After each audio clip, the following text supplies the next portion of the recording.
అయితే నిన్నటి రోజున ఆ పరమశివుని యొక్క లీలా విలాసం గురించి ప్రత్యేకించి ఆ శివతత్వంలో ఆ తిరుమల క్షేత్రం యొక్క పాదముల దగ్గర సన్నిధానం చేసి ఉండి మహానుభావుడు పరమశివుడు అక్కడ ఉండేటటువంటి కపిలతీర్థ క్షేత్రం యొక్క వైభవాన్ని 4 మాటలు విజ్ఞాపన చేశాను. ఇవాల్టి రోజున ఎందుకో నిన్నటి రోజున పరమేశ్వరుడు పలికించాడు.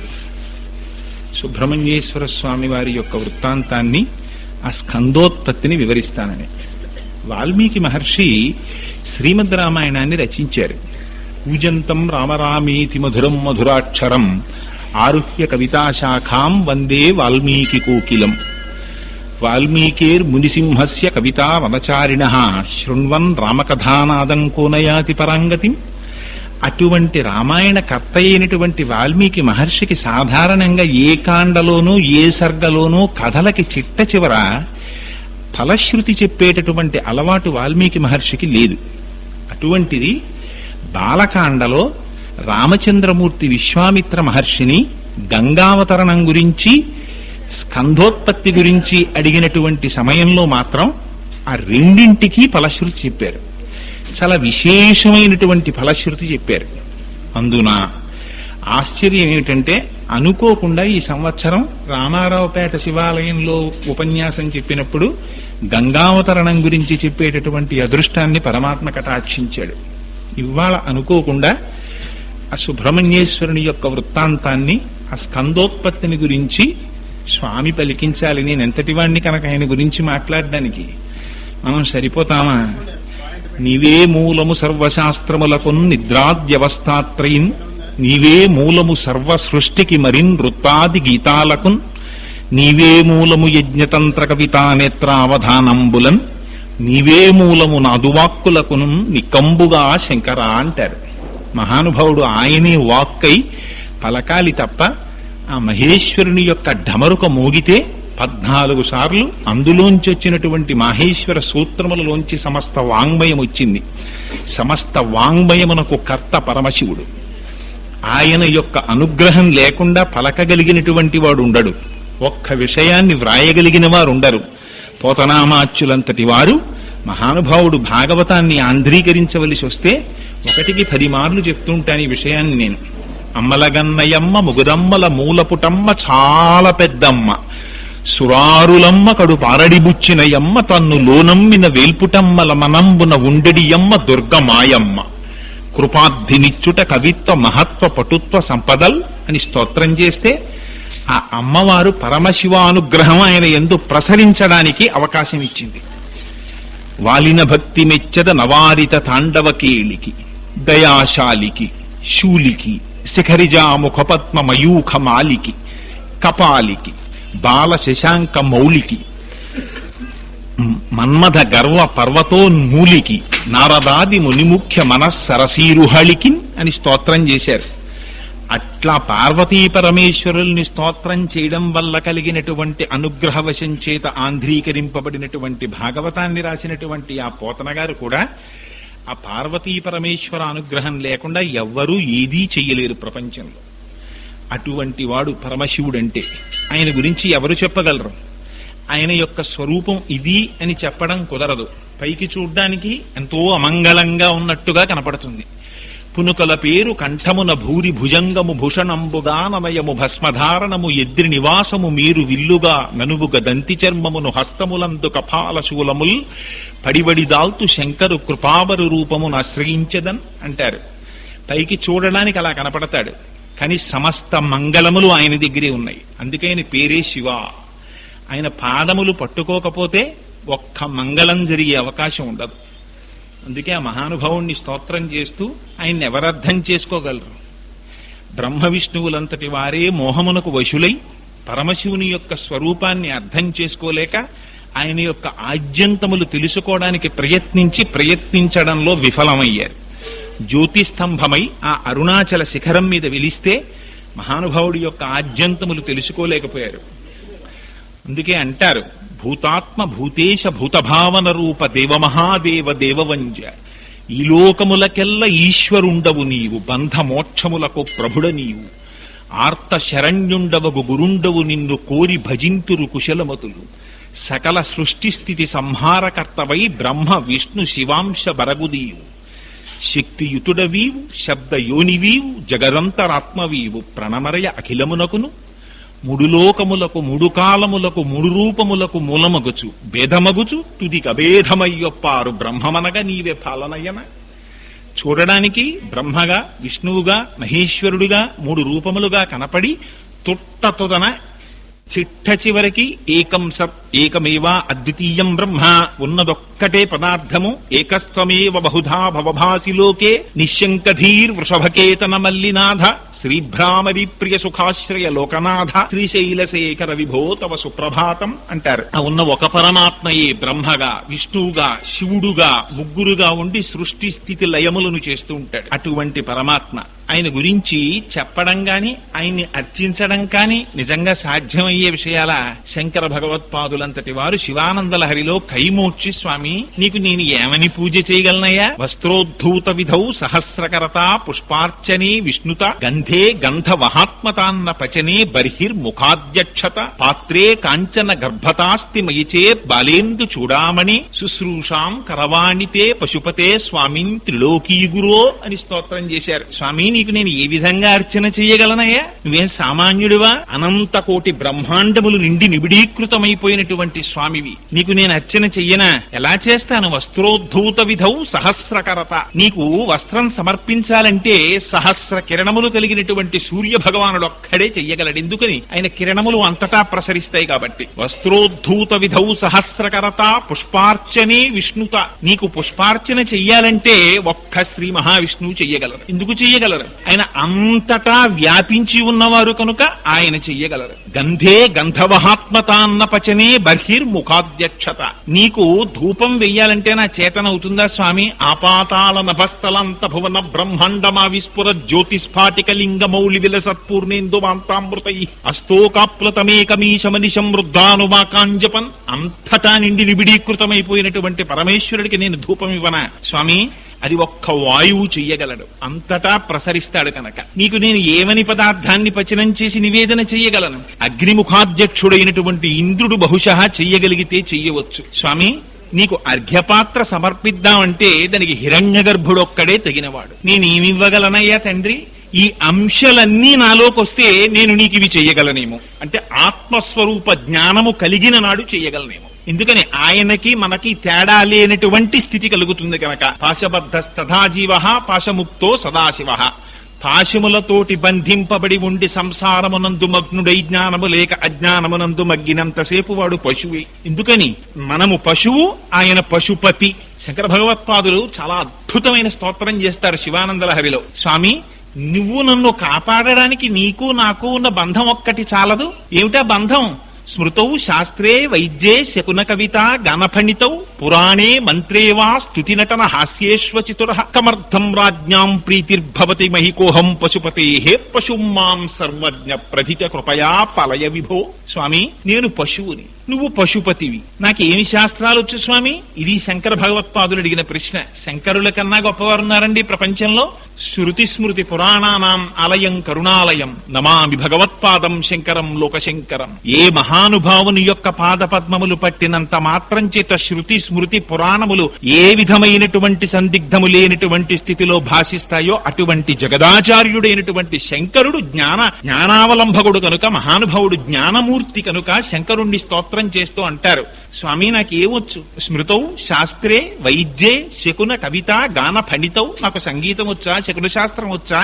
ఏమొచ్చు తండ్రి? నేను ఎందుకు రాజులు మెచ్చుకుంటారు? నాకేమీ రాదు. నేను పశువుని, నువ్వో పశుపతివి. చాలదా మన ఇద్దరికి సంబంధం? నువ్వు పశువులకి పతివి, నేను పశువుని. కాబట్టి నువ్వు నన్ను కాపాడద్దు, నన్ను కాపాడు. ఏమి వినయం అండి శంకరులది! శంకరుల దగ్గర నేర్చుకోవాలి వినయం అంటే ఏమిటో. అంతటి మహానుభావుడు. ఆయన ఏమి చెయ్యలేడు కనుక అందుకే ఆయనకి పటవేన మహా అని సహస్రంలో ఒక నామం. శంకరుడు చేసినటువంటి లీలా విశేషములను ఎవ్వరూ చేయలేరు. ఎక్కడి గంగ? ఎక్కడి నుంచో ఆకాశము నుండి పతితమైనటువంటి గంగని ఎవరు పట్టగలరు? రంగతుంగ తరంగ సంఘములతో రంజిల్లు ఘోషంబుతో బంగారంబకు నురుగుతో పొంగుతో పువ్వాట తుంపర్లతో భంగుల్ సల్పుచు జంగలించుచు నభోభాగము నుండి జారం గంగమ్మను దల్చితే శిరమునన్ రంజిల్లుతున్ శంకర. మహానుభావుడు గంగని ఒక సంవత్సరం పాటు జటాజూటంలోంచి బిందువు కిందకి జారిపోకుండా పట్టగలిగినటువంటి మొనగాడు శంకరుడంటే. శంకరోతి ఇతి శంకర. ఉపకారం చెయ్యడం తప్ప అపకారం అంటే ఏమిటో తెలియనివాడు పరమశివుడంటే. అంతటి స్వామివి కదా తండ్రి నువ్వు. జనకుడు చేయు యజ్ఞమును చెండిక జెచ్చర చూచునంతు తా మనమున ఇంచుకంత అనుమానము లేక చనంగనొక్కరున్ స్వజనులు చూడకుండుటమది గాయము పొందెను వీడదేహమున్ ఘనమగు రుద్రమూర్తివయి దక్షుని చపితివి నాడు శంకర. స్వామి, ఆనాడు పార్వతీదేవి పుట్టింటి వారు యజ్ఞం చేస్తున్నారని విడితే దక్ష ప్రజాపతి పలకరించకపోతే మనస్సు ఖేదము పొంది ఎక్కడ శివనింద జరుగుతోందో అక్కడ ఉండకూడదని అగ్నిహోత్రంలో శరీరాన్ని విడిచిపెడితే ఆనాడు నువ్వు రుద్రుడవై ఆ దక్షయజ్ఞాన్ని ధ్వంసం చేశావు. నువ్వు సామాన్యుడివా తండ్రి? ఆ పురములు త్రిపురములను ధ్వంసం చేయవలసి వచ్చింది. అప్పుడు మయసన్నిర్మిత పట్టణత్రయమునన్ మాయావుదైసొచ్చి నిర్దయతన్ నిర్జరలోకవాసులను విధ్వస్తంబు గావింపగా దయతో ప్రార్థించు ఆదిత్యులన్ దయతో నేల సురారి పట్టణములను నిర్దాహించితే శంకర. ఆనాడు ఆ త్రిపురాసురులు కోరుకున్నారు. 1000 సంవత్సరములకు ఒకసారి పుష్కళావర్తక మేఘములు కురుస్తుంటే మా 3 పట్టణములు, బంగారు పట్టణము, వెండి పట్టణము, ఇనుప పట్టణము 3 కూడా ఒక్క క్షణం పాటు మధ్యాహ్న కాలమునందు ఒకే సరళ రేఖలోకి వచ్చినటువంటి సమయంలో దేవతా సార్వభౌముడైనటువంటి వాడు ఇంతకు ముందు ఎవ్వరూ ఎక్కనటువంటి రథమెక్కి, ఇంతకు ముందు ఎన్నడూ ఎవ్వరూ పట్టనటువంటి వాడు బాణమును పట్టి, ఇంతకు ముందు ఎవ్వడూ పట్టనటువంటి ధనస్సుని చేతపట్టి ఒక్క బాణంతో దగ్ధం చేస్తే ఆనాడు మేము మరణిస్తామని బ్రహ్మగారి దగ్గర వరం పుచ్చుకున్నారు. ఎవరు బయలుదేరుతారు? దేవతా సార్వభౌముడెవరు అనవలసి వచ్చింది. అందుకే పరమశివుడికి మహేశ్వరుడని పేరు. మహేశ్వరుడంటే శృతిమాత చెప్పింది, తమీశ్వరానాం పరమం మహేశ్వరం తం దేవతానాం పరమంచ దైవతం. ఆయన ఈశ్వరులకు ఈశ్వరుడు. అందుచేత మహానుభావుడు ఆయన బయలుదేరాడు. ఆ రోజున బయలుదేరితే భూమండలం అంతా ఆయనకి రథమైంది. సూర్యచంద్రుడు చక్రాలయ్యారు, వేదములు గుర్రములయ్యాయి. సాక్షాత్తుగా బ్రహ్మగారు రథాన్ని తోలేరు. వచ్చారు, ఎదురుగుండా త్రిపురములు సరళరేఖలోకి వస్తున్నాయి. ఏమిరా? శ్రీశైలే స్వర్ణశృంగే మణిగణ రచితే కల్పవృక్షాళి సీతే స్ఫీతే సవర్ణ రత్న స్ఫురిత నవగృహే దివ్యపీఠే శుభార్హే ఆసీన సోమచూడ సకరుణనయన సంగన స్మీరవక్త్ర శంభుశ్రీ భ్రమరీశ ప్రకటిత విభవో దేవతా సార్వభౌమ అని కీర్తిస్తారు. ఆయన దేవతా సార్వభౌముడు కనుక రథం ఎక్కారు. ఎక్కి ఏమిరా మిమ్మల్ని చంపడానికి బాణప్రయోగం చెయ్యాలా అని 3వ కన్ను తెరుస్తున్నారట. లింగ పురాణంలో వర్ణిస్తారు. సోమశ్చ భగవాన్ విష్ణు కాలాగ్నిర్వాయురేవచ శరే వ్యవస్థితా దేవమూచు ప్రణమ్యతం దగ్ధమప్యత దేవేశ వీక్షణేన పురత్రయం అస్మద్ధితార్థం దేవేశ శరన్మోక్తుమిహార్హసి అని వచ్చి భగవానుడైనటువంటి సోముడు, శ్రీ మహావిష్ణువు, చంద్రుడు వీళ్ళందరూ బాణరూపంలో వచ్చి స్వామి ఒక్కసారి మీ ఆ అమృత సదృశమైనటువంటి మీ యొక్క ఆ వేళ్లతో మమ్మల్ని స్వీకరించి ధనస్సులో పెట్టి విడిచిపెట్టరా? మీ ధనస్సు నుంచి విడిచిపెట్టబడినటువంటి బాణముగా వెళ్లి త్రిపురములను సంహరించినటువంటి ఖ్యాతి పొందాలని కోరికగా ఉంది. ఎక్కడదా శక్తి? సుందరకాండలో హనుమంటారు, యథారాఘవ నిర్ముక్త శరస్వసన విక్రమ గచ్చేత్తత్వద్గమిష్యామి లంకాం రావణపాలితాం. నేను లంకా పట్టణానికి ఎడతాను. ఎలా వెడతాను? రామచంద్రమూర్తి చేతిలో పట్టుకున్నటువంటి బంగారు కోదండములో సంధించి విడిచిపెట్టినటువంటి బాణము తన స్వశక్తి కాక రామచంద్రమూర్తి శక్తిని పుణికి పుచ్చుకుని వెళ్ళినట్టుగా వెడతానన్నారు. అలా స్వామి ఇవాళ నీ శక్తి మాలో ప్రవేశించేటట్టుగా ఒక్కసారి స్వీకరించి ఆ బాణాన్ని ధనస్సునికి సంధించి విడిచిపెట్టవా అని అడిగారు.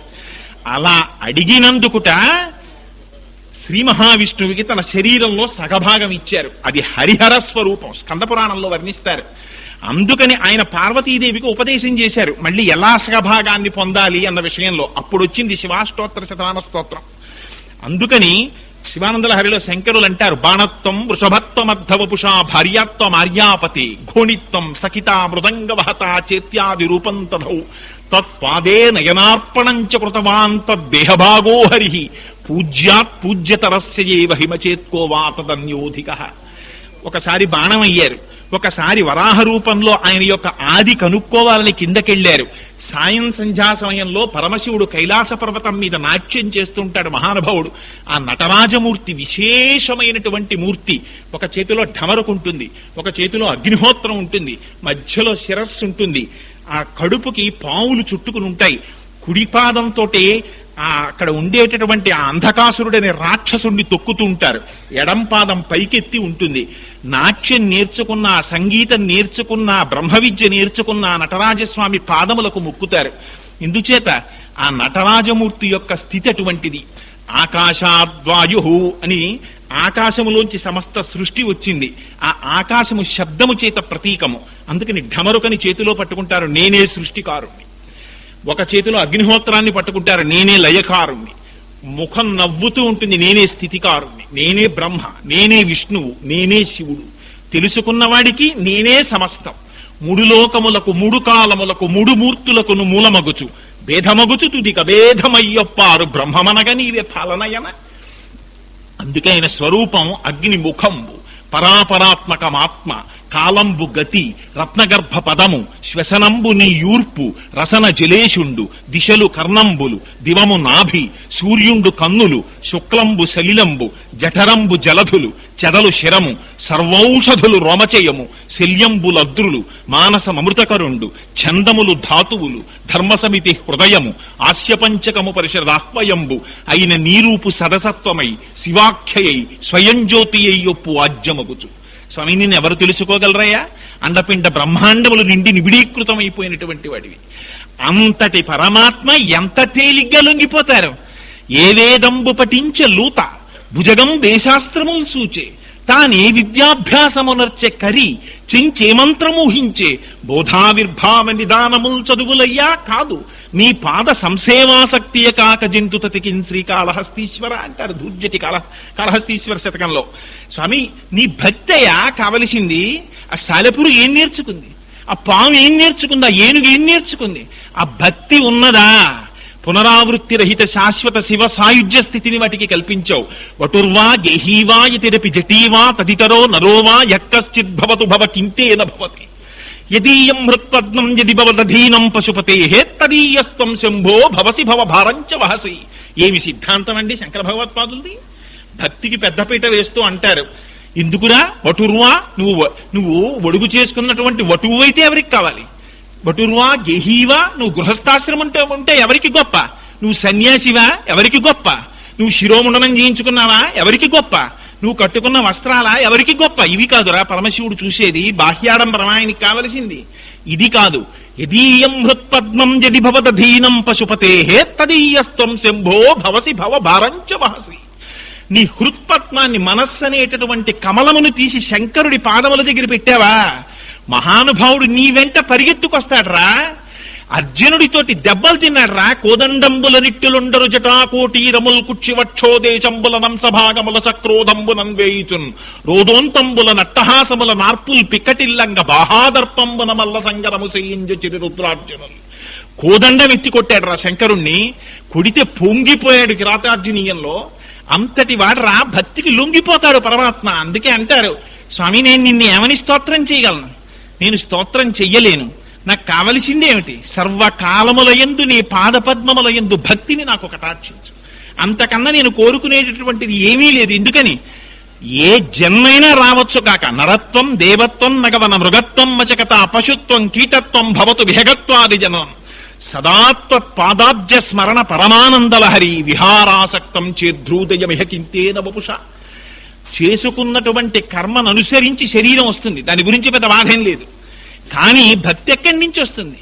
భక్తి రావాలంటే మాత్రం పరమశివుని యొక్క అనుగ్రహం ఉండాలి. అందుకని స్వామి నాకు ఆ భక్తిని కటాక్షించవయ్యా అని చెప్తూ, స్వామి నీకన్నా నాకు భాగ్యం ఏముంది? నువ్వే నాకు భాగ్యం. ముక్కంటి నీ కన్న దిక్కేది జగతి, కావున నీ పాదములకు ముఖ్యద సర్వేశ. విన్నపంబొక్కటి వినపింపదలచి ఉన్ననా మొరవిను అన్నపూర్ణేశ.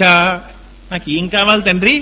వెస నీదు భక్తిని వెలయించినట్టి బసవాదులకు నన్ను సేవకునిగా కూర్పు. శాంభవ దీక్షల స్థాపించినట్టి కుంభజాదుల శిష్యరికములో నిల్పు శైవయోగంబులు సవరించినట్టి రేవణాదుల శిష్య సేవలో నిల్పు పలుమార్లు నీ పేరు పలికెడివారి కులములో నన్ను పుట్ట కూర్పుము అయ్యా పాటించి నీ పాట పాడెరివారి సంతతము వారితో కలిసియుండగ చేయుతుహినాద్రివాస నీ చింత ఎప్పుడు చేసెడివారి కలిసి ఉండగ చేయు గజచర్మచేల విసువక నీ కథల్ వినియడివారి కొసరుచు కూర్పగా కూర్పవే నన్ను మా దిక్కు శివుడని వాదించువారి పాదాల మీదనన్ పడియుండ చేయు ఇటు చేయకుంటివా ఎన్నటికైనా పటుతర సంసార పాశంబు తెగునే కన్నులు నీకివ్వ కన్నప్ప కాను చీరిపుత్రుని చంప సిరియాళు కాను నిన్ను రోకట కట్ట నిమ్మవ్వ కాను నీకు పాల్తాగింప కూచమ్మ కాను కుంటెనగా చేయ గురుకులం కాను పిండిని తినిపింప పిట్టవ్వగాను బంటుగా నిను చేయ బాణుండగాను తాండవం బాడింప చెండికంగాను ఒప్పెనో నా భక్తి తప్పెనో తెలియ తప్పులెంచకుమయ్య తండ్రివి కాన శరణు సర్వేశ్వర శరణు పరేశ శరణు శంకరలింగ శరణయ్య నీకు అని స్తోత్రం చేస్తారు. ఇందుచేత మీరు సుబ్రహ్మణ్యేశ్వర స్వామి గురించి చెప్దాం అనుకుని ఎందులోకో వెళ్ళా. అందుకని అది పరమశివుని యొక్క అనుగ్రహం అంటే అలా ఉంటుంది. అటువంటి స్వామి ఆయన మాత్రమే చెయ్యగలడు, వేరొకరు చెయ్యగలరా? ఆయన చేసినటువంటి సామాన్యమైనటువంటి లీలలు ఆయనవి. అటువంటి మహానుభావుడు ఆ పరమశివుని యొక్క కుమారుడుగా సుబ్రహ్మణ్యేశ్వర స్వామి వారు అవతరించారు. దాని గురించి చాలా చిత్రమైనటువంటి విషయం మనకి అమరకోశము అని ఒకటి ఉంది. అమరకోశము అంటే అది అమరసింహుడనేటటువంటి ఒక మహానుభావుడు ఆయన శంకర భగవత్పాదాచార్యుల చేతిలో ఓడిపోయి తాను వ్రాసినటువంటి గ్రంథములన్నీ తగలపెట్టేస్తున్నటువంటి సమయంలో శంకరులు వచ్చి వారిస్తే మిగిలినటువంటి ఒకే ఒక పుస్తకం అమరకోశం. ఆ అమరకోశం నిఘంటువు లాంటిది, సంస్కృతానికి అర్థం చెప్తూ విడుతుంది. అందులో స్వామి అన్న పదం ఎవరికి చెందుతుంది, స్వామి అంటే ఎవరు అన్నదానికి నిర్వచనం చెప్పారు. స్వామి అంటే ఎవరని అమరకోశం చెప్పిందంటే దేవసేనాపతి శూర స్వామి గజముఖానుజ. ఎవరుట స్వామి అని పిలిపించుకోవడానికి అర్హత కలిగినటువంటి వారు? దేవసేనాపతి, దేవసేనల కన్నింటికి కూడా అధిపతి అయిన వాడెవరు? శూర, చేత శూలమును పట్టినటువంటి అపారమైనటువంటి శూరుడెవరు? స్వామి, ఆయన స్వామి. ఇంకా గుర్తుపట్టడానికి ఏం చెప్పింది? గజముఖానుజ, గజముఖమును కలిగినటువంటి గణపతి యొక్క తమ్ముడైన వారెవరో వాడు స్వామి. ఆయన ఎవరు? సాక్షాత్తుగా సుబ్రహ్మణ్యుడు. ఆ సుబ్రహ్మణ్యావతారం రావడానికి చాలా విచిత్రమైనటువంటి కథ నడిచింది. కశ్యప ప్రజాపతికి దితి అదితి అని ఇద్దరు భార్యలు. అందులో దితికి ఒకసారి హిరణ్యాక్షుడు హిరణ్యకశిపుడు అని ఇద్దరు రాక్షసులు జన్మించారు. ఆ హిరణ్యాక్ష హిరణ్యకశిపులని శ్రీ మహావిష్ణువు వరాహావతారము నృసింహావతారములో ఇద్దరిని సంహరించారు. పిల్లలు సంహరింపబడ్డారనేటటువంటి ఖేదమును పొందినటువంటి దితి కశ్యప ప్రజాపతి పాదములు పట్టి నాకు ఇంద్రుణ్ణి సంహరించేటటువంటి కుమారుడు కావాలని కోరిక కోరింది. భగవంతున్ పరమున్ జనార్దనున్ కృపాపారీణు సర్వాత్మకున్ జగదీశున్ శ్రీహరి సేవ చేయుమతడున్ సంతిష్టును పొంది నీకకు ఇష్టార్థములెల్లనిచ్చు అఖిలార్థవ్యాప్తి చేకూరిడిన్ భగవత్సేవల పొందరాదే బహు సౌభాగ్యంబులన్ ప్రేయసి. తపస్సు చెయ్యి, ఆ పరమేశ్వరుణ్ణి మెప్పించు, ఆ స్వామిని మెప్పించు, ఆ శ్రీ మహావిష్ణువుని మెప్పించు. వారి అనుగ్రహం చేత నీకు కొడుకు కొలుగుతాడు, కానీ నేనా వరమివ్వగలవాణ్ణి అన్నారు కశ్యప ప్రజాపతి. 1000 సంవత్సరములు తపస్సు చేస్తే ఇంద్రుణ్ణి సంహరించే కొడుకు పుడతాడన్నాడు. ఆవిడ 1000 సంవత్సరముల తపస్సుకి పూనిక వహించి 990 సంవత్సరముల తపస్సు పూర్తి చేసింది. గర్భంతో ఉంది. 10 సంవత్సరాలు మాత్రమే మిగిలి ఉంది. చిత్రం ఏమిటంటే అదితి కుమారుడు ఇంద్రుడు, అందుకని తండ్రి కశ్యప ప్రజాపతి. అందుకని ఆ ఇంద్రుడే వచ్చి అమ్మకి శుశ్రూష చేస్తున్నాడు దితికి. అమ్మకి కావలసినటువంటి కందమూలములు తెచ్చేవాడు, అమ్మ తపస్సు చేయడానికి కావలసిన అగ్నిహోత్రం తెచ్చేవాడు, అమ్మకి కావలసినటువంటి దర్భలు తెచ్చేవాడు, అమ్మకి కావలసిన పుష్పములు తెచ్చేవాడు, అమ్మకి కాళ్ళు పట్టేవాడు, అమ్మకి నీరసం రాకుండా చూసేవాడు. ఇన్ని ఇంద్రుడు చేస్తున్నాడు. లోపలేమిటి కోరిక? తనని సంహరించేవాడు పుట్టడానికి అవకాశం ఇవ్వకుండా వాణ్ణి సంహరించాలన్నది లోపల తాపత్రయం. వచ్చి సేవ చేస్తున్నాడు. 990 సంవత్సరముల అతినిష్టాగరిష్ఠురాలై తపస్సు చేసింది దితి. ఇంకా 10 సంవత్సరములు మాత్రమే మిగిలి ఉన్నాయనగా ఒక రోజు మధ్యాహ్నం గడప దగ్గర కూర్చుంది. జుట్టు విరబోసుకుంది. ఇవన్నీ ధర్మాలు. స్త్రీ జుట్టు చివర ముడేసుకోకుండా ఉండకూడదు. జుట్టు విరబోసుకుంది. అనుకోకుండా పాదముల వైపుకి శిరస్సు వెళ్ళింది. పాదములు శిరస్సు పెట్టవలసినటువంటి స్థానములోకి వెళ్ళాయి. జుట్టు ముందుకి విరబోసుకుని పడింది. అపవిత్రురాలైంది. ఇప్పుడు దితి అనుకున్నారు ఇంద్రుడు. వెంటనే ఆవిడ గర్భంలోకి ప్రవేశించారు. ప్రవేశించి తస్యా శరీర వివరం వివేశ చ పురంధర గర్భం చ సప్తధా రామా బిభేద పరమాత్మవాన్. ఆ లోపలికెళ్ళి లోపల ఉండేటటువంటి పిండాన్ని 7 ముక్కల కింద నరికేశారు. నరికేస్తే ఆ లోపల పిండం ఏడుస్తోంది, నన్ను నరికేకు, నన్ను నరకకు, నన్ను నరకకు అని. మారుదో మారుదస్యేతి గర్భం శక్రోభ్యభాషత బిభేద చ మహాతేజ అని ఆ లోపలికి వెళ్ళిపోయినటువంటి ఇంద్రుడు మారుదో మారుదస్యేతి, ఏడవకు ఏడవకు అంటూ నరుకుతున్నాడు లోపల. ఆ మాటలు దితికి వినపడ్డాయి. ఆవిడ గభాలన లేచింది. ఇంద్రా, నా బిడ్డని సంహరించకు అంది. ఇంద్రుడు పైకొచ్చాడు. అమ్మా, నువ్వు అపవిత్రురాలివయ్యావు.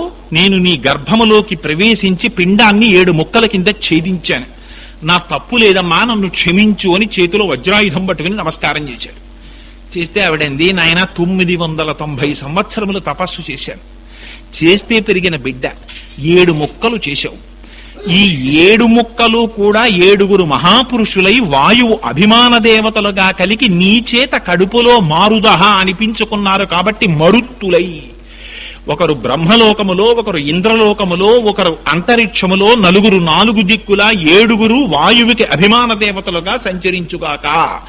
నీతోడి సహజీవనము చేసేటట్టుగా అటువంటి వరమిమ్మని అడిగింది. అమ్మ, తప్పకుండా ఇస్తున్నానమ్మా అన్నారు. ఆ విధంగా ఆయన బిభేద చ మహాతేజారుదంతమపివాసవ, ఆ లోపల ఉండేటటువంటి పిల్లల్ని నరికితే వాళ్ళు 7 మరుత్తులై పుట్టారు. ఆవిడికి బాధ కలిగింది. అయ్యో, ఈసారి కూడా నా కోరిక తీరలేదనుకుంది. కొంతకాలం పోయిన తర్వాత మళ్ళీ అడిగింది కశ్యప ప్రజాపతి, నాకు దేవతల్ని ఓడించగలిగినటువంటి కుమారుడు కావాలి అంటే ఆయన అన్నారు, 10,000 సంవత్సరములు తపస్సుతో కూడిన వ్రతం ఉంది. ఇది పూర్వం మహాపురుషులు ఎవ్వరూ కూడా తమ ప్రజ్ఞ ప్రకటించేవారు కాదు. దేనికైనా పరమేశ్వర పాదములు పట్టమనేవారు. వారు కూడా అంతే. ఇలా పూజ చేస్తే అలా ఫలితం వచ్చేయకపోతే వెంటనే ఎందుకండి దేవుడు, ఎంత పూజ చేశానండి.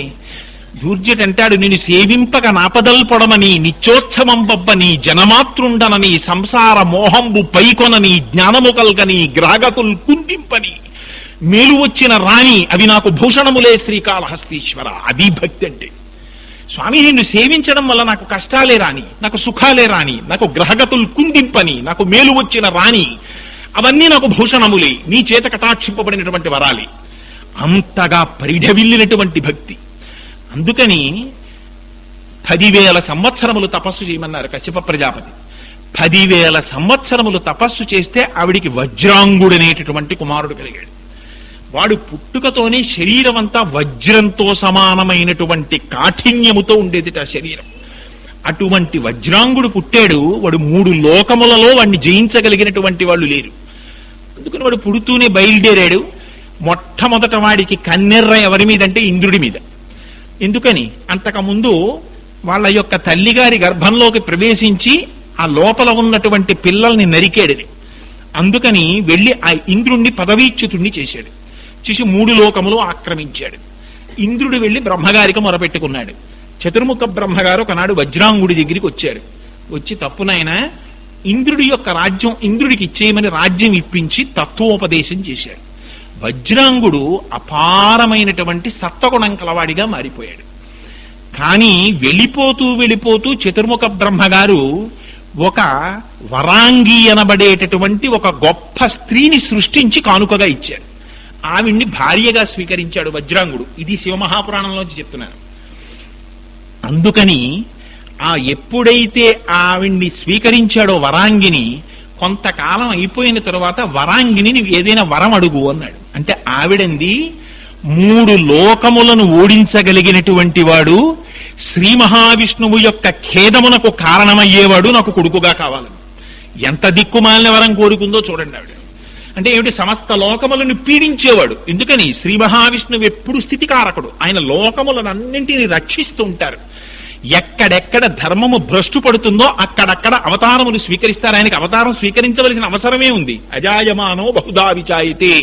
అవసరము లేనివారు అవసరాన్ని ఆయన తీసుకుంటున్నారు. శరీరాన్ని తీసుకుని ధర్మ సంస్థాపన చేస్తూ ఉంటారు.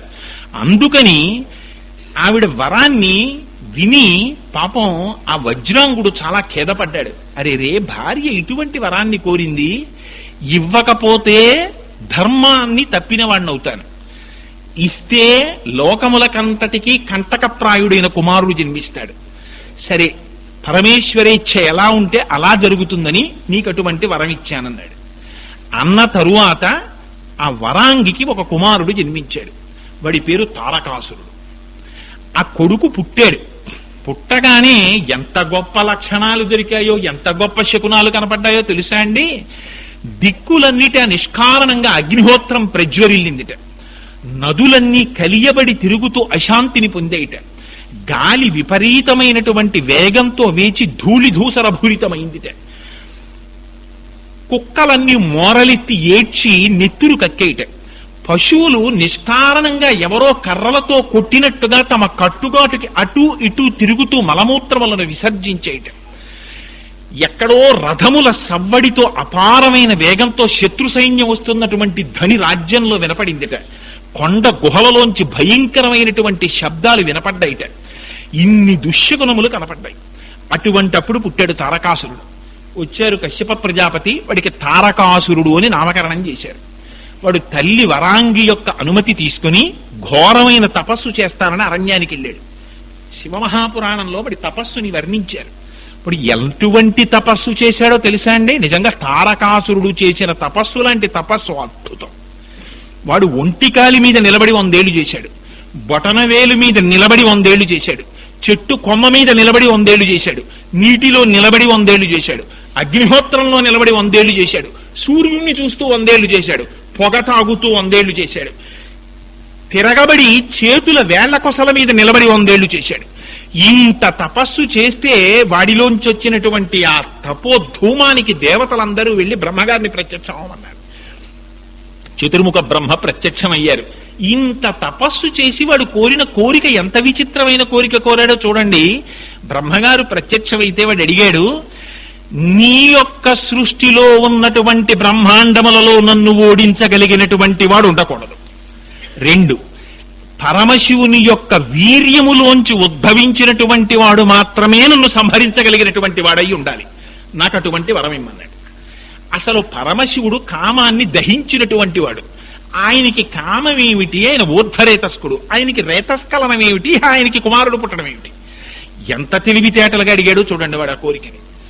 అడిగితే చేసిన పుణ్యం పుణ్యమే, చేసిన పాపం పాపమే, తథాస్తు అన్నారు బ్రహ్మగారు. వెళ్ళిపోయారు.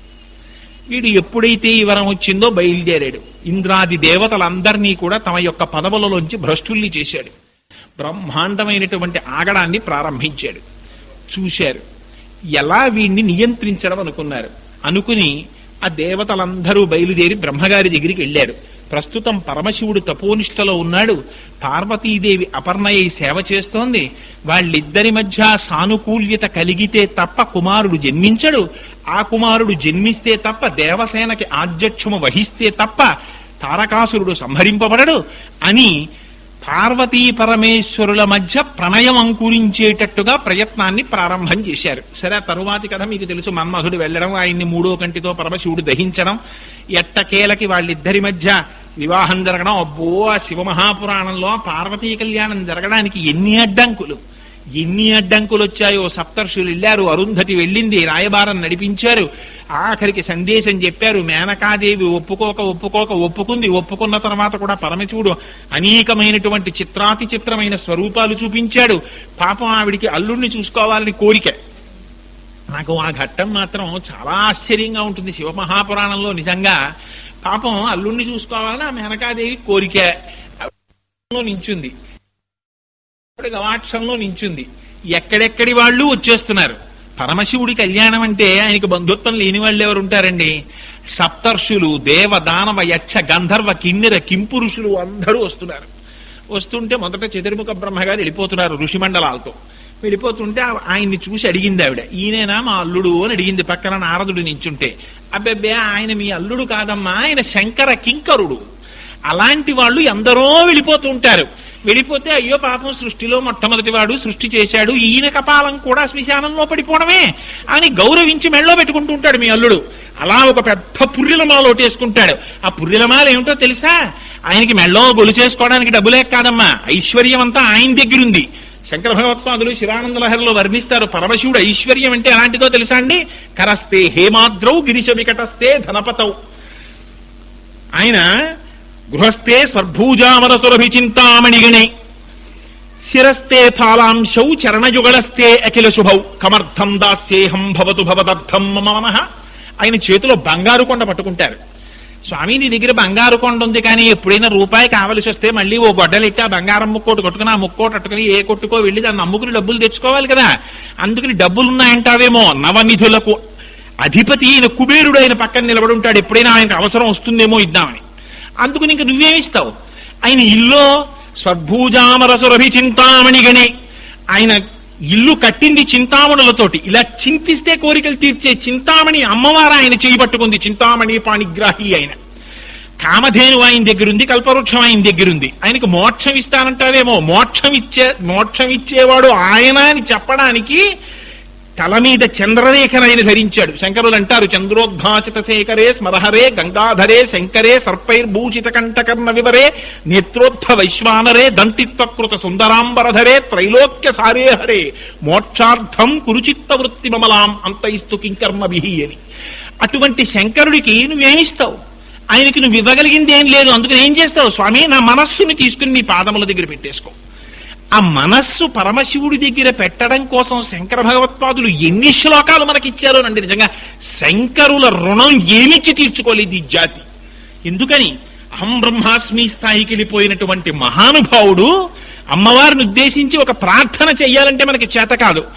ఎలా ప్రార్థన చెయ్యాలో నేర్పారు మహానుభావుడు సౌందర్యలహరిలో. దృశాద్రాఘీయస్య దరదలిత నీలోత్పల రుచ దవీయాంసం దీనం స్నపయ కృపయా మామపి శివే మాం అపి. నన్ను కూడా శంకరుడు అనవలసిన మాట అది. అలా అంటే మనం కూడా శ్లోకం చెప్పుకున్నప్పుడు మాం అపి, అమ్మ నన్ను కూడా నన్ను కూడా నన్ను కూడా అంటామని. మాం అపి శివే, మని యొక్క కంటి చూపుతో స్నపయ కృపయా నన్ను అభిషేకించమ్మా, నన్ను తడిపేసేయమ్మా. నేను లోకముల అంతటి చేత విసర్జింపబడి దూరంగా ఉండిపోయానంటారు శంకరులు. నిజంగా శంకరులు రా స్థితి ఆయనది కాదు, మనని ఉద్ధరించడం కోసం శంకరులు ఇచ్చారు. పశుమాం సర్వజ్ఞ అంటారు. శంకరులా పశువు, శంకరులా పాశములలో ఉన్నవారు. మన కోసం, మనం చెప్పుకోవడం కోసం అటువంటి శ్లోకాలు ఇచ్చారు. ఎంత కిందకి వెళ్లి శ్లోకం చెప్పచ్చో అంత కిందకి వెళ్లి చెప్పారు. జ్ఞానంలో ఎంత పైకి వెళ్లి మాట్లాడచ్చో అంత పైకి వెళ్లి మాట్లాడారు. ఆ మధ్యలోకి వచ్చి ఎవరైనా మాట్లాడవలసిందే తప్ప శంకరుల్ని దాటి పైకెళ్ళలేరు, శంకరుల్ని దాటి కిందకెళ్ళలేరు. అది శంకరుల యొక్క స్థితి అంటే. అంతటి మహాపురుషుడు శంకరుడంటే. అందుకని అదిగో అటువంటి స్వామివి నువ్వు అని ఆనాడు ఆ దేవతలందరూ కూడా అక్కడ జరుగుతున్నటువంటి అక్కడ ఆ పార్వతీ కళ్యాణంలో ఆ శంకరుడు ఆ బ్రహ్మల యొక్క కపాలాల్ని మెళ్ళో వేసుకుంటాడమ్మా. బ్రహ్మమస్తకావలీని బద్ధతే నమశివాయ. అందుకని మెళ్ళో ఆ పునుకల మాల. అంతేకాని ఆయనకి చేతకాక కాదు పుర్రెలు మెళ్ళో వేసుకోవాలని కోరికేం కాదు ఆయనకి. అదిట శంకరుని యొక్క తత్వం అంటే ఆయన కాలాతీతుడు అని చెప్పడానికి. అందుకే శివాష్టోత్తర శతనామ స్తోత్రం అలా మాట్లాడుతుంది. శివో మహేశ్వర శంభో పినాకీ శశిశేఖర వామదేవో విరూపాక్ష కపద్దీ నీలలోహిత శంకర శూలపాణిశ్చక్కట్వాంగీ విష్ణువల్లభ శపి విష్ణుంబికానాథ శ్రీకంఠో భక్తవత్సల భవశర్వస్త్రిలోకేశ స్థితికంఠ శివాప్రియ ఉగ్రకపాలీ కామారీ అంధకాసురసూతన గంగాధరో లలాటాక్ష కాలకాల కృపానిధి అంది. ఆయన కాలకాలుడైన ఆయన యమధర్మరాజునే తన ఎడమకాలతో తన్ని అవతల పారేశారు. చంద్రశేఖర చంద్రశేఖర చంద్రశేఖర పాహిమాం అన్నాడంతే మార్కండేయుడు. ఎవడురా నా నామం చెప్తుంటే పాశం వేసినవాడు అని ఎడంకాలతో తన్నారు యమధర్మరాజు వక్షస్థలం మీద. పొంగిపోయారంతే శంకర భగవత్పాదులు. వక్షస్థాడనమంతకస్య కఠినాపస్మార సంవర్ధనం భూభృత్పర్యటనం నమశ్చురచిర కోటీర సంఘర్షణం కర్మేదం మృదులస్య తావక పద ద్వంద్వస్య గౌరీపతే మచ్చేతోమణి పాదుకా విహరణం శంభో సదాంగీకురు. స్వామి, ఆ యమధర్మరాజు యొక్క వక్షస్థలమున తన్నిన నాడు నీ పాదం ఎంత సొక్కిపోయిందో నా మనస్సు అనేటటువంటి మణిపాదుకుల మీద పెట్టవయ్యా. ఎన్ని రకాలుగా అడుగుతారో ఓ మహానుభావుడు తన మనస్సులో పరమశివుణ్ణి ఆవాసం తీసుకోమని. అదిగో అటువంటి వాడమ్మా నీ అల్లుడు, ఆయన కింకరుడమ్మా ఈ బ్రహ్మ అన్నారు. తరువాత శ్రీ మహావిష్ణువు పెడుతున్నారు. ఈయనేనా నా అల్లుడు అని అడిగింది. శివకేశవులకి భేదం చెప్పడం కుదరదు, కానీ ఆయనే ఈయన ఈయనే ఆయన ఇద్దరికీ తేడా ఏం లేదమ్మా. పుంస్వరూపంలో ఉంటే శ్రీ మహావిష్ణువు, ఆయనే శక్తి స్వరూపిణి అయి పరమశివుడి అర్ధాంగిగా ఉంటే పార్వతి. అందుకని అభిషేక ప్రియో శివ, అర్చన ప్రియ అంటే అలంకార ప్రియో విష్ణు. అందుకని వాళ్ళిద్దరికీ భేదం చెప్పడం కుదరదమ్మా. శివకేశవులకి భేదం చెప్పకూడదు, కానీ ప్రస్తుత ఆయన నీ అల్లుడని చెప్పడం కుదరదు. తరువాత వస్తున్నాడు పరమశివుడు, వస్తున్నాడు, అల్లుడిని చూసుకోవచ్చు అనుకుంది పాపం ఆవిడ. ఆయన దిగంబరుడై పెద్ద ఢక్కా మోగించుకుంటూ భూత ప్రేత పిశాచ గణములన్నీ చుట్టూ ఉండగా నాట్యం చేసుకుంటూ వెళ్ళిపోతున్నాడు. అడగలేదు మా అల్లుడా అని, ఈయనే చెప్పాడు ఆయనే మీ అల్లుడు అన్నాడు. ఆవిడ గభాలన హడిలిపోయి పార్వతీదేవిని పిలిచి, నిన్ను చంపేస్తాను, నేను చచ్చిపోతాను, వీడు ఎక్కడ దొరికాడు నీకండి. శివమహాపురాణంలో నిజంగా అంటే ఆవిడ త్రికరణ శుద్ధితో కూడినటువంటి కన్యాదానం మేనకా హిమవంతులు చేస్తే వాళ్ళకి స్వరూపం లేకపోతే మునులకు ఆవాసం ఉండదని పరమేశ్వరుడి చేత అలా పలికింపజేశారు వాళ్ళు. అందుకనటువంటి స్వరూపాన్ని కల్పించేటట్టు చేశాడు. ఆ తర్వాత వెంటనే ఆయన సుందర రూపాన్ని చూపించాడు శివమహాపురాణంలో. మహానుభావుడు వెళ్ళిపోతుంటే నిజంగా సుందర స్వరూపంతో కోటి సూర్య ప్రతీకాశం సర్వావయవ సుందరం అని, కోటి సూర్యులు ఒక్కసారి ప్రకాశిస్తే ఎలా ఉంటుందో అంతటి తేజోవంతమైనటువంటి శరీరంతో దర్శనమిచ్చాడు.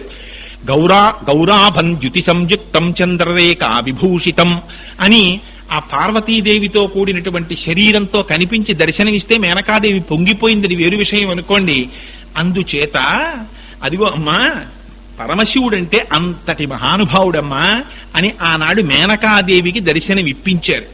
అందుకని ఆ పార్వతీ కళ్యాణం జరిగింది.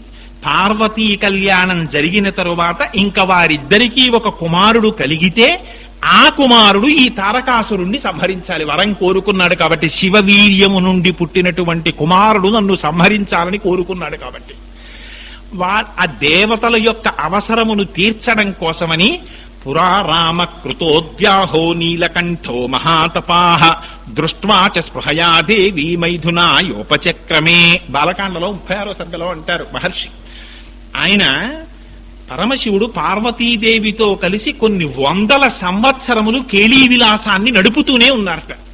కానీ వాళ్ళకి కుమారుడు మాత్రం జన్మించట్లేదు.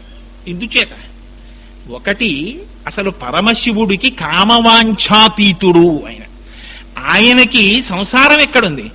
ఇదే పరమశివుడిలో ఉన్న విచిత్రం. ఆయనకి సంసారము లేదని చెప్పడానికి లేదు, ఉన్నదని చెప్పడం. అసలు ముందు పెద్ద సంసారం ఆయనే ప్రపంచంలో.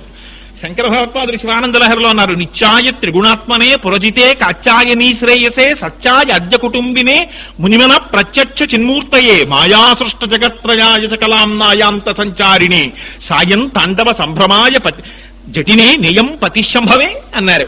ఆయన సత్యాయాద్య కుటుంబినే. పోతనామాచ్యుల వారంతటి వారు రుక్మిణీ కళ్యాణంలో రుక్మిణీదేవి స్తోత్రం చేసింది. అమ్మల గన్నయమ్మ ముగురమ్మల మూలపుటమ్మ చాలా పెద్దమ్మ అని అమ్మవారిని, అమ్మ నన్ను కాపాడి హరిం పతి చేయుమమ్మ, నిన్ను నమ్మిన వారికెన్నటికి నాశము లేదు కదమ్మ ఈశ్వరి. మీ ఇద్దరు ఆది దంపతులమ్మా, నాకు శ్రీ మహావిష్ణువు భర్త అయ్యేటట్టుగా అనుగ్రహించవా, కృష్ణుడు భర్త అయ్యేటట్టుని కోరుకుంది. అందుకని ఎవరు స్తోత్రం చేసినా వాళ్ళిద్దరినీ స్తోత్రం చెయ్యవలసిందే. వాగర్ధ వివసంపృక్తం వాగర్ధ ప్రతిపత్తయే జగత పితరౌ వందే పార్వతీ పరమేశ్వరం. వాళ్ళిద్దరూ ఆది దంపతులు వాళ్ళు. అందుకే మహిమ్నా స్తోత్రంలో పుష్పదంతుడు అంటాడు, శివుడి గురించి నేను ఏం చెప్పనయ్యా, నమో నిధిష్టాయ ప్రియతమదభిష్టాయ చ నమో నమక్షోదిష్టాయ స్మరహరమహిష్టాయ చ నమో నమో వర్షిష్టాయ త్రినయన అవిష్టాయ చ నమో నమః సర్వస్మై తే తదిగమితి శర్వాయ నమః. బాగా దూరంగా ఉన్నవాడు ఆయనే, బాగా దగ్గరగా ఉన్నవాడు ఆయనే, బాగా వృద్ధుడు ఆయనే, బాగా యువకుడు ఆయనే. ఎందుకని ఒకనకొకనాడు అపారమైన వృద్ధుళ్ళ అప్పటికి దర్శనమిచ్చారు. ఆయనే చిత్రం వట తరోర్మూలే వృద్ధా శిష్య గురుర్యువ గురోస్తు మౌనం వ్యాఖ్యానం శిష్యాస్తు ఛిన్న సంశయా. ఆయన యువకుడుగా దర్శనమిస్తారు. ఆయన కాలాతీతుడు. అందుకని ఆ మహానుభావుడు ఆ పరమశివుడికి కుమారుడు కలిగితే తప్ప తారకాసురుడు సంహరింపబడడు. కొన్ని వందల సంవత్సరములు కేళీ విలాసం జరుగుతోంది, కానీ కుమారుడు జన్మించలేదు. ఈ దేవతలందరూ బయలుదేరారు, వెళ్ళి పరమశివుడి దగ్గరికి వెళ్ళారు. వెళ్ళి ఒక విచిత్రమైనటువంటి విషయాన్ని అడిగారు. వాళ్ళు పరమశివుడి దగ్గరికి వెళ్ళి అన్నారు, దేవదేవ మహాదేవ సర్వలోక హితేరత నలోకాధారయిష్యంతి తమ తేజాసురోత్తమ. స్వామి, నీకు తెలియని విషయమేముంది తండ్రి, నీ యొక్క తేజస్సు కానీ బయటికి స్ఖలనమైందా, దాన్ని భరించగలిగినటువంటి వారు ఎవ్వరూ లేరు. అందుకని దాన్ని పార్వతీదేవి యందు ప్రవేశపెట్టవద్దు, ఆ తేజస్సుని నీ అందే ఉపసంహరించి ఉంచుకో అన్నారు. కానీ దేవతల యొక్క కార్యము నెరవేరేదెట్లా? అందుకని పరమశివుడు అన్నాడు, ఆ తేజస్సుని విడిచిపెట్టవలసినటువంటి సమయం ఆసన్నమైంది, కాబట్టి ఎక్కడ విడిచిపెట్టమంటారు చెప్పండి అన్నాడు. అంటే వాళ్ళన్నారు, భూమి మీద విడిచిపెట్టమన్నారు. అంటే తేజ క్షుభితం ఏ తద్ధరా ధారయిష్యతి అని ఆవిడ పాపం ఆ భూదేవి వహించింది. కానీ ఆ భూదేవి వహించింది, కానీ ఆ పరమశివుని యొక్క తేజస్సు వరదలై ప్రవహించింది. ప్రవహిస్తే దాని యొక్క తేజస్సుకి క్షుభితమైపోయింది. ఆవిడ భరించలేకపోయింది. భరించలేకపోతే అప్పుడు దేవతలు అగ్నిహోత్రుడిని ప్రార్థించారు, దాన్ని నువ్వు స్వీకరించమన్నారు. అగ్నిహోత్రుడు స్వీకరించాడు. ఆ అగ్నిహోత్రుడు వాయు సహాయంతో స్వీకరించినప్పుడు అది లోపల తెల్లటి బూడి కింద మారింది. ఆ మారినటువంటి దాన్ని తీసుకెళ్లి హిమవత్పర్వత ప్రాంతంలో విడిచిపెట్టాడు. తతో దేవా పునరిదమూచాద హుతాశనం అని తతగ్నినా పునర్వ్యాప్తం సంజాత శ్వేత పర్వతం దివ్యం శరవణం చైవ పావకాదిత్య సన్నిభం. అందులోంచి రెల్లుదుబ్బులు పుట్టాయి. ఆ రెల్లుదుబ్బులలోంచి పిల్లవాడు పుట్టాడు. సరే, ఈలోగా ఎప్పుడైతే అగ్నిహోత్రుడు వెళ్ళి ఆ రేతస్సు, ఆ తెల్లటి వంటి బూడిదని ఆ హిమవత్పర్వత ప్రాంతంలో ఒక పెద్ద పర్వత రాశి కింద విడిచిపెట్టాడో పార్వతీదేవి బయటకు వచ్చింది. చూసిందమ్మవారు, ఎంత పని చేశారా మీరు, నాకు మాతృత్వము దక్కకుండా చేశారు. మీ ప్రార్థన చేత నా యందు చేరవలసినటువంటి శివ తేజస్సు భూమి యందు చేరింది అని ఆగ్రహించి, నేను ఏ మాతృత్వమును పొందలేదో దానిని మీరు పొందకూడదు హరించి. అందుకని అపత్యం స్వేషు దారేషు తస్మాన్నోత్పాదయిష్యథ అవనేనైక రూప భార్య భవిష్యసి నచ పుత్ర కృతాం ప్రీతి ప్రాప్యసి త్వం సుదుర్మేధే మమ పుత్రమనిచ్చతే అని శపించింది ఆవిడ.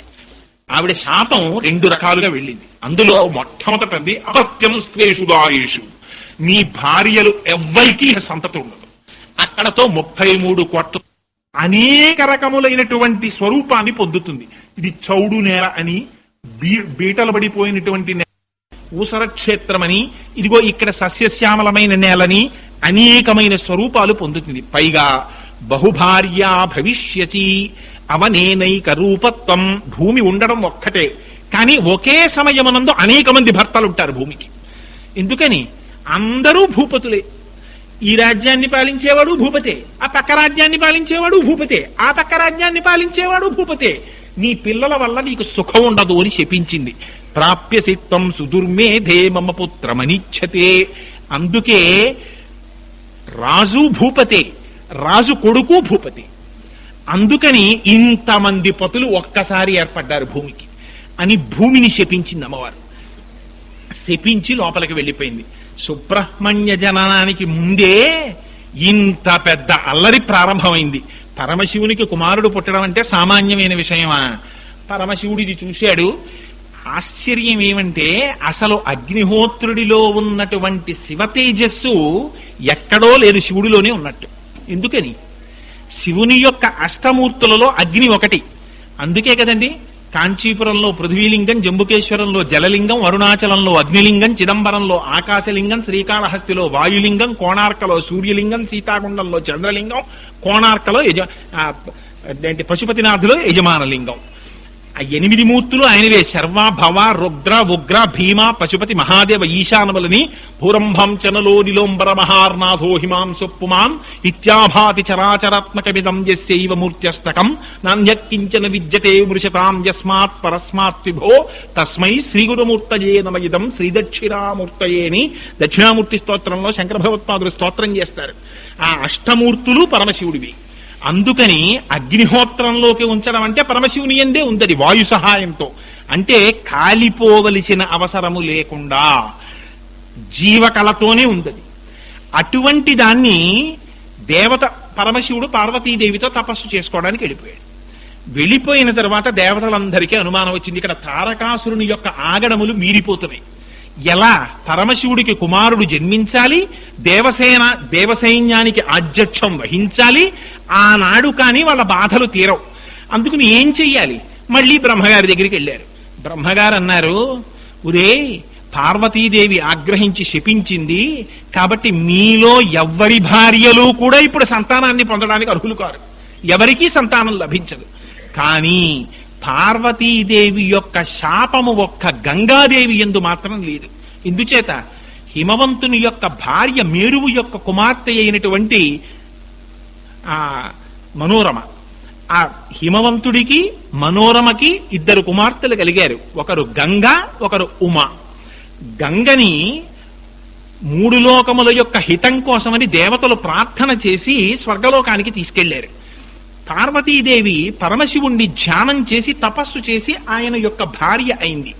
అందుకని ఆవిడ యొక్క సోదరి కనుక గంగయందు కుమారుడు జన్మిస్తే పార్వతీదేవికి ఆగ్రహం రాదు. అగ్నిహోత్రుడి దగ్గర ఇంకా శివ తేజస్సు ఉంది, దాన్ని గంగలోకి ప్రవేశపెట్టండి అన్నారు. అనేటప్పటికీ దేవతలందరూ వెళ్లి గంగాదేవిని ప్రార్థన చేశారు. అగ్నిహోత్రుణ్ణి వెళ్లి ఆ తేజస్సుని విడిచిపెట్టమన్నారు.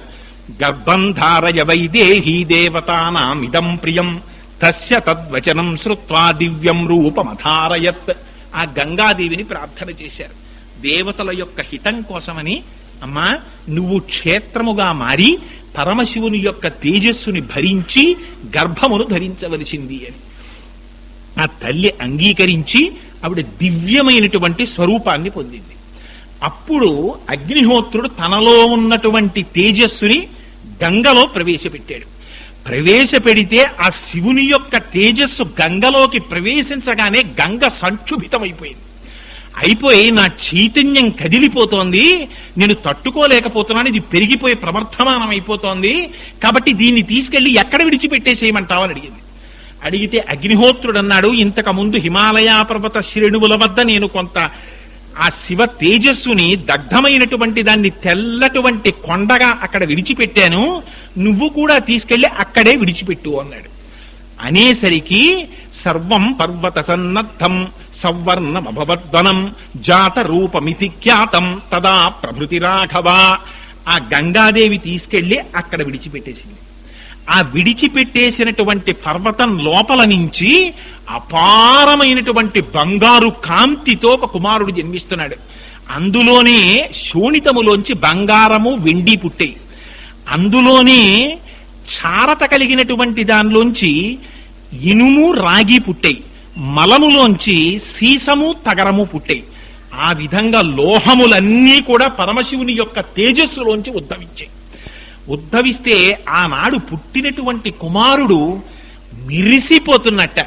ఎంత మిరిసిపోతున్నాడంటే సువర్ణం పురుష వ్యాఘ్ర సవర్ణ భవద్వనం అని వాల్మీకి మహర్షి వర్ణించారు. తృణవృక్ష లతాగుల్మం సర్వం భవతి కాంచనం. అన్ని బంగారంలో మెరిసిపోతున్నాయిట. ఎందుకు, ఎక్కడి నుంచి వచ్చింది అంత తేజస్సు, అంత అందం? ఎక్కడిది ఈ అందం? కాల్చినటువంటి బంగారపు రంగు ఎవరిది? దుర్గా సూక్తంలో చెప్తారు, తామగ్నివర్ణాం తపసాజ్వలంతీం వైరోచనీం కర్మ ఫలేషు జుష్టాం దుర్గాం దేవీగం శరణమహం ప్రపత్యే సుతరసి తరసే నమః. ఆ అమ్మవారిదా అందం. అయితే ఇక్కడ మనకొక అనుమానం వస్తుంది.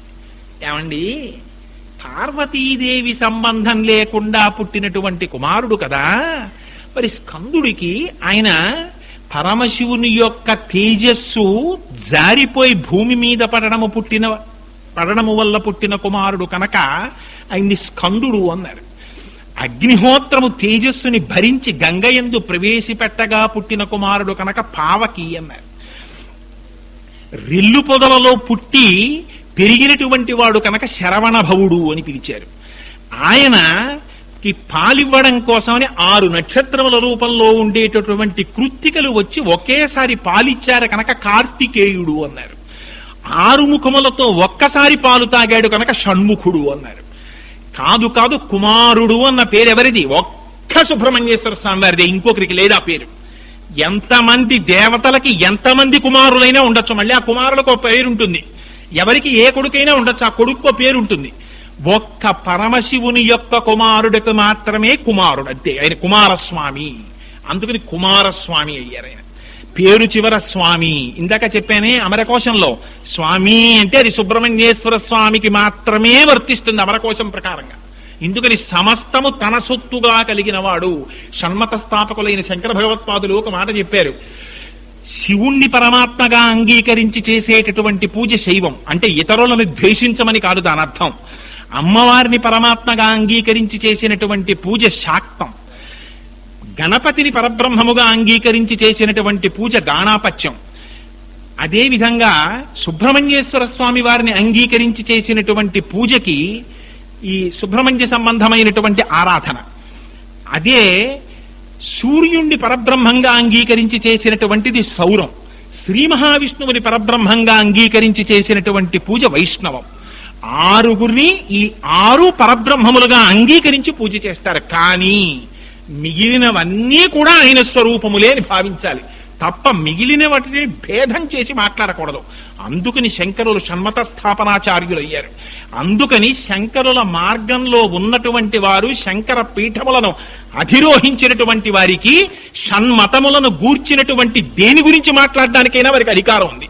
వారు శైవం గురించి మాట్లాడచ్చు, శాక్తేయం గురించి మాట్లాడచ్చు, వైష్ణవం గురించి మాట్లాడచ్చు, లేకపోతే సౌరం గురించి మాట్లాడచ్చు, గాణాపత్యం గురించి మాట్లాడచ్చు, దేని గురించి అయినా మాట్లాడచ్చు. పీఠాధిపతులు తూర్పున జగన్నాథులో గోవర్ధన పీఠము, పడమర ద్వారకలో కాళికాపీఠము, ఉత్తరమున బదరికాశ్రమంలో జ్యోతిపీఠము, దక్షిణమున శృంగగిరిలో శారదాపీఠము. మళ్లీ వేదమును తిరస్కరించేటటువంటి వాదనలు భరతఖండములో ప్రవేశించకుండా శంకరులు 4 పీఠములు కాపలా పెట్టారు. దేశమునకు 4 చెరగుల.